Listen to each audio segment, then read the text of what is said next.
Everyone, we are back live here once again on round number 6 here at the Wrangler National Finals Rodeo, live from the Virgin Hotel here on the Equus Radio Network, the Woodshed with Cody Wood. I've got another great guest here this morning, an opportunity just to learn a little bit more about one of the most impactful organizations that there are in the rodeo world and how you can, be a part of that and help impact these great rodeo families and make a difference in each and every one of their lives and in a big way. So looking forward to getting into it, kind of filling you in a little bit about what you can do and how you go about it. So right now, without further ado, this is Julie Jutten here, Director of the JustinCowboy Crisis Fund. Julie, how are you? Good. How are you? I am doing good. I'm doing good. Surviving the marathon that is NFR? That's right. It is a marathon. Yes, and it's, sir. We're just, one day at a time, almost lost track of the days of the round, but it's awfully fun. And there's no better place to be than Las Vegas during the NFR. That's for sure. We love it out here. It's a great opportunity for our organization, but it's a great opportunity to come together as rodeo fans.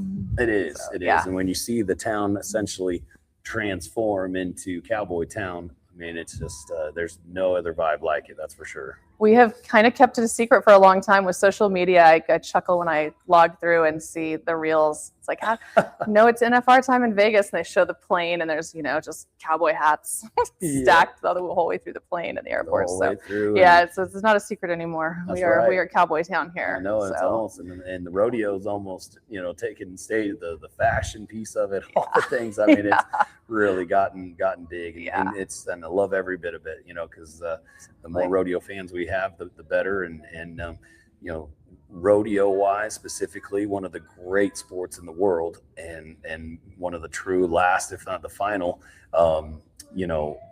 where the prize money, it's a prize fight, right? You don't get paid if you don't win, and there's no backup plan or plan B in a sense, and so these rodeo cowboys, they need a little bit extra support in a way. And the JustinCowboy Crisis Fund has been one of the greatest organizations, one of the most visible logos, I would say, over the last 40 years or whatnot. And boy, you guys have impacted a lot of rodeo families.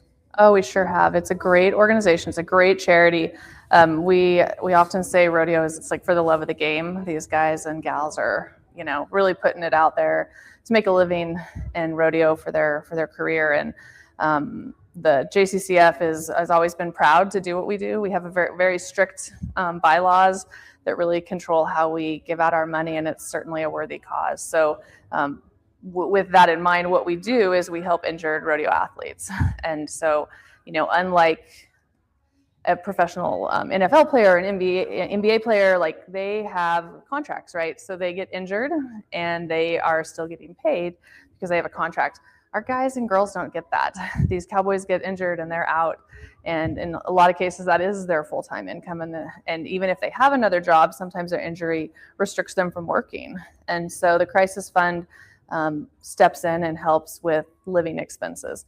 We always say we don't want you to lose your house. We want your kids to be able to have food, and your horses are getting the care they need. And so we really step in and help with those monthly living expenses during that duration that a cowboy or cowgirl is out injured.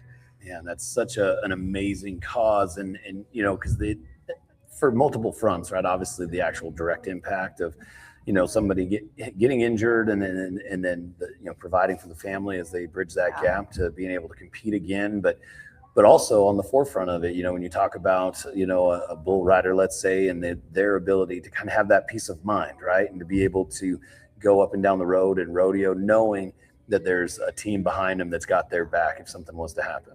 For sure. And we are sister companies with the Justin Sports Medicine team. So together we like to think that, the sports medicine team is, I think there's less injuries in a lot of cases, or they're able to help get those guys into what they need to be doing to prevent injury or manage injury before it becomes a full-fledged, something that's going to sideline them. And so kind of in tandem with sports medicine team, I think we work nicely together, and it provides such a great resource for the cowboy. Yeah. Yep. And like I said, down to their children and everything that impacts them. And so folks, when you're looking at JCCF and anywhere that might be able to utilize your additional giving money and that sort of thing, when you're talking about some of the funds, I mean, it's around $10 million. Is that right? Around $10 million that y'all have given out over the course of these years, and almost 1,400 families, or what do those numbers look like? I mean, that's a big impact. Yeah, it's incredible, really, that we've raised and given out that much money. We're really blessed to say that 100% of our donations go to our mission. So, with the support of the Justin Boot Company and the Professional Rodeo Cowboys Association, they cover all administrative costs and/or donated services that you need to run an organization, which allows us to do 100% of every donation we get to our Cowboys. And that's another way that our charity, I think, is really appealing to people, because so many organizations, and we understand it, we're just really blessed that we don't have to take out administrative costs, because you do have costs. You have to keep your website up and running so people can make donations, and you need to do some promotion, and there's always some expenses involved in running a charity. So we're really blessed that the PRCA and Justin Boots takes that on for us. But knowing, a donor knows that 100% of their money is going to actually go to our cause and there's no overhead. It's hard to say no to that. Yeah. Especially to support the cowboy way of life. Yeah, so sure. I think a lot of people, we get a lot of donations from people who stumble across rodeo. They go with their visiting family and they go to their local rodeo, and maybe there's a little accident or something in the arena, and then they hunt us out. They're like, how does this work? And so they randomly find us, and we are blessed also with some financial planning and end of life giving. And so we often, I'd say every year even, we'll get named in a will of a person with zero connection to rodeo. Really? That they have discovered our charity, they've discovered our cause. We're really proud of the work we do, and we've got a great rating, and we strict with what we do. And so just randomly, these people, I think they go to a rodeo, get exposed to it, see what these guys are doing, and it's just natural give for people. So we're really lucky that happens. Yeah, that's amazing. And just like you said, talk about peace of mind, the peace of mind when you are giving, knowing, one, that 100% of it's going, and two, that it's being utilized appropriately. I mean, that's a big thing in itself, because people, I think, naturally want to give, and to have that peace of mind that they're giving to such a great cause and it's getting, utilized appropriately is great, and when you look at some of the athletes that have benefited from this, it's the biggest athletes in the world, I mean, like the Dusty Tuckness, the Leighton Berry, I mean, the list goes on and on. That has allowed those athletes to get, back to competition level and allow, these rodeo fans to see them performing at their highest level. And so it's just so imperative and trickles down in so many different ways. Unique to our sport, I think, and maybe I'm just so ingrained in it that I think it's special to us, but a lot of times these cowboys and cowgirls don't want to apply. They're familiar with their friends who may not be as blessed as they are, or have different situations. And so a lot of times these injured cowboys don't want to apply. And so we don't force anyone to apply, of course, but we want, if we haven't heard from you and you had an injury that's notable, if you have an injury that's treated by the sports medicine team, we get a weekly report from them. So I kind of know who's getting injured, what that injury looks like, is it going to sideline them? And so we will reach out on occasion to say, hey, I see you're going to be out for 6 months. I haven't had an application. Just want to make sure we're here. And a lot of guys just need a little prompting, because I think, we all see and have friends that have different experiences and situations than us. And you feel like, there's somebody worse off that could maybe need that. And I don't want to take from that. But the JCCF board is really proud of the work that we do. And we just want to be there as a resource. Again, we want you to we want you to stay out the whole time that you're injured. We don't want you to feel pressured to go back before your doctor releases you, because if you go back before your doctor releases you, you're going to get injured again, or maybe add an injury onto it. And so our hope is that by the way we do our application process and provide assistance, and we have an extension program. So, if your doctor says you're out for 3 to 4 months, you go in for your follow-up and they're like, you need 1 more month. We don't want you to go back until you're ready. So we have an extension program to try to ease that and make sure that they stay out until they're ready to go back. And then it's their choice after that. But it is available to them. And I think that that's something that the board takes a lot of time and energy reviewing every case and making a determination. Yeah, and just the fact that you would be proactive enough to even reach out and say, just a reminder, hey, we're here, I mean, that also, I think, speaks volumes for somebody who, like I said, is looking to give and to find the right organization for them. I mean, that just goes to show you where your heart's at, and where the opportunity lies, again, that the money's being utilized so great. And when you're looking at, kind of the beginning part of it, so, I've always kind of been curious, like, obviously, Justin has done such a great job as a whole for all these times, whether it's the sports medicine or the Cowboy Crisis Fund. How did that come together, I guess, with Justin Boots, the PRCA, the WPRA? I mean, I'm just kind of curious on how that all came together and became what it is now. Yeah, I mean, it really has a great story for both programs, really kind of derived from Dr. J. Pet Evans, who was a kind of an infamous sports orthopedic, that ended up having a passion for rodeo, and he lived in the Fort Worth community, and Justin is headquartered there. And so sort of just through like natural steps, both programs were founded. And Justin Boots is really a leader in the industry on that front. They take the well-being of the cowboy very seriously. And I think it's very evident, not just in the support that they provide rodeos around the country and with their sponsorship of PRCA, but these two programs specifically, I think are a testament to their view on the importance of the cowboy way of life.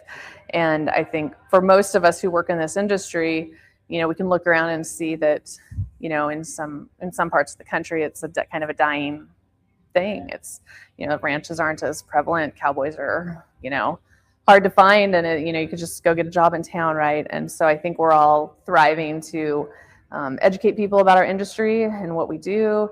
And Justin, really, I admire them greatly for founding those programs and continuing to fund them all these years later. It's incredible work. Yeah, that's why I wanted to kind of, it's really a testament to them as a company. I mean, they obviously have an amazing brand and have been extremely successful for a long time. It's not, again, like they have to do this. They're doing it out of their generosity and their hearts as well. Yeah. So it's really kind of really cool and interesting to look at. And so, you've got a lot going on out here in Vegas, and taking advantage of a lot of opportunities and getting things started. But there's ways to enjoy JCCF out here, to give, and how is the NFR treating you as a whole? Yeah, it's been good. This is one of our busiest seasons for raising money because we've all converged here in Vegas, and everyone is watching what's happening at the arena, and it is a natural time for us to raise money.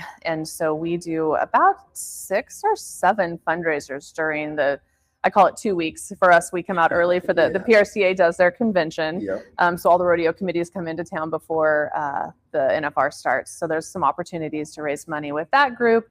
We've done several auctions. We do a really fun bowling tournament. It's sponsored by Boyd Gaming. It's the first Saturday of NFR. If you don't go, you have to come. It's like this great little decompression day. You get 2 hours. It's casual, it's fun, everyone has a great time. We raise about $15,000 there in 2 hours, which is fantastic. Is that at the South Point? It is not, it's at the Orleans. Oh, the Orleans. Yeah, the Orleans, Boyd, yeah. Boyd Gaming sponsors, it's bounced back and forth, but they're the primary sponsor, so at a Boyd property. And then a few other fundraisers we do. We're still gearing up, we've got one more to go. It's our biggest one out here. It's the Pro Rodeo League of Women Style Show and Luncheon. It is hosted at the South Point. We have about 800 to 900 fans come in, and we put on a fashion show, and we've got some live entertainment. We do live auction and silent auction, and it's a great event. And this is the ladies' luncheon, but we have a few brave men who come. So if the men haven't come, you definitely have to come. It's a great time. Everyone has fun, and it's a great way to really celebrate. It's a long-standing event. It's in its 40th year. So there's still an opportunity to go for that. And for those in the live audience, we do have some tickets available still at ProRodeoLeagueOfWomen.com. But that, speaking of those events, that is how we raise most of our money, is through people putting on events for us. So we rely on the generosity of the rodeo community to raise money for us because we don't have 100% of our money goes to our Cowboys. And so for us to go in and directly put on fundraisers is very difficult. So we provide a lot of help and resources to anyone who's willing to put on a fundraiser on our behalf. And we've got some, we've got some great fundraisers that happen around the whole rodeo industry. We'll kick it off in Steamboat in January at the Cowboy Downhill. Yeah, it doesn't get much better than that. It's a wild event too. Have you been? I have. Yeah. Okay. I grew up in Evergreen, Colorado, so and my dad was in the downhill. Actually, we have a big picture in our home of him off of a jump with a Shapson hat on. Love it. I love it. Love the downhill. Those events, those pictures are the best too, when they're flying off the jumps. Yeah. So we'll kick our we always kick off fundraising in the first of the year in Steamboat, but then we head to San Antonio for the stock show. They do a great golf tournament for us. We've got some winter ropings that happen, and they just raise a lot of money. And then pretty soon it'll be summer, and we're doing all of our summer fundraising. We get a lot of support from the rodeo committees themselves. There's a lot of ways you can put on your own fundraiser if you want. You can do a golf tournament, you can do a roping. We recommend for any committee that's wanting to raise some money to check with your ticketing agency. So whoever sells your tickets, for example, rodeoticket.com, they have a nonprofit portal. So it's just like one button they push in the ticketing system. And so when your ticket buyers come and purchase tickets, they can learn about the JCCF and they can make a donation at checkout. And it's so easy. These committees are strapped for help. They're putting on these events. They're volunteer. Most of them are volunteers. So they want to do something good. And so that's a great, easy way for a committee to support the fund. Yeah. And we're here to help with anyone who wants to put on a fundraiser. Just go to our website. My number's on there, and I'm happy to talk to you. And I've got a lot of good ideas for fundraisers. If anyone needs an idea, I've got a long list.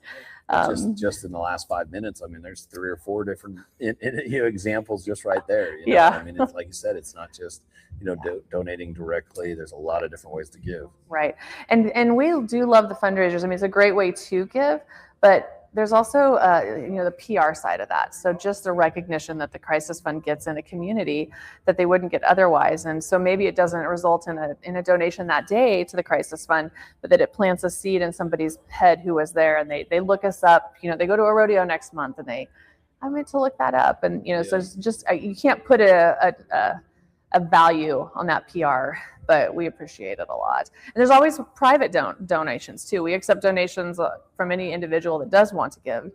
It's easiest to do it through our website at JustinCowboyCrisisFund.org. You just make your donation right there online. And end of year giving is coming up, so we'll have a little push on that too. But there's just a lot of ways to support it. Yeah, there really is. And I, like I said, the ability to impact, not just the best in the world. I mean, we're talking anybody and everybody. And I read that it doesn't even necessarily have to be a PRC or WPRA member in some cases, but and so anybody that might have been in a rodeo family before and has any inclination of how tough it is in this sport, it's rewarding to give any time to the JCCF. And so yourself, were you in this field before? How did it come about? Were you in rodeo? How did it come about to you being the director for JustinCowboy Crisis Fund? I grew up on a ranch as a child, and my parents owned the farm supply store in town. And I studied sports marketing in school, and I was in school in Colorado and ended up with a job at the Pro Rodeo Hall of Fame, and kind of moved around up into PRCA and did marketing and industry outreach and a few other jobs I held there over my time at the PRCA, which was close to 20 years. And I left in 2019 and opened up my own marketing agency. And so I work for a lot of rodeos, and I produce a lot of events, rodeo and non-rodeo. And so when I was with PRCA, I helped with the JustinCowboy Crisis Fund. And so there just became an opportunity that they were looking for somebody to run it. And I had previously been involved. And so my agency runs it now, and we just love it. It's a soft spot in my heart. We have so many, there's just so many stories, and I don't like to name the cowboys and cowgirls by name. I let them really tell their own stories, but just a lot of, one kid I remember said, I called and said, the board has voted and approved you some assistance. And he was really emotional about it because he was a young kid, unmarried, just out of college, trying to rodeo, and he could go buy food for his dog, and I like almost started crying. It was like just little things like that you don't think about, and then just making sure that these guys they always respond, they call, they text, they send letters, and you just know you're making a difference. And I'll take them with me to fundraisers and let them tell their own story, because really they're going to do a way better job of it than me. And usually there's just not a dry eye in the room when these guys talk about how appreciative they are of the help. And another, it's just the best, most rewarding job, because out here right now we have our tagline is a hand up, not a handout. And the Cowboys always show me that that's our best tagline. So they get assistance, and somewhere along the way they pay it back to us in some way. And this year, Tim O'Connell is an assistant. He's been on assistance, and that is public. He's publicly talked about that. And he and his wife own a company with a business partner where they manufacture these beautiful benches, like showstopper benches for like your house, just beautiful benches. So last year, to give back, they did an auction for us, and they contacted all of these rodeo contestants, and they worked with them to come up with the creative for this series of benches. And they did a silent auction last year, and it was great. We appreciated it, because that's a lot of extra work for him to take on with his family and their businesses. And this year they surprised us again, and they did it again. And so they're auctioning off 5 or 6 benches and this beautiful chandelier. They have a lighting company with their business partners as well. And it's just a reminder to us that JCCF it's a hand up, not a handout. And most of these guys, I can think of other examples.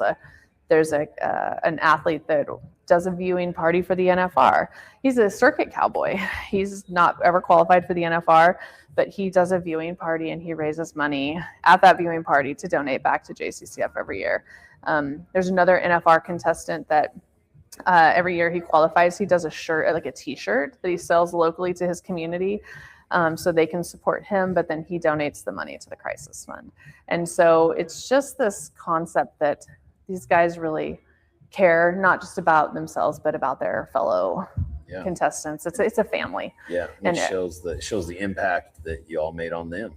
Yes. And what and to their credit too, just to have the heart of giving and to do it in a creative way, whether it's the benches or the shirts, and thinking outside the box and utilizing their gifts and an opportunity they've already got. I mean, that's such a great testimony to JCCF and to the rodeo world, in general, to be honest. It's great. And we work with the best board. Our board of directors, they review every case. They put thought into it.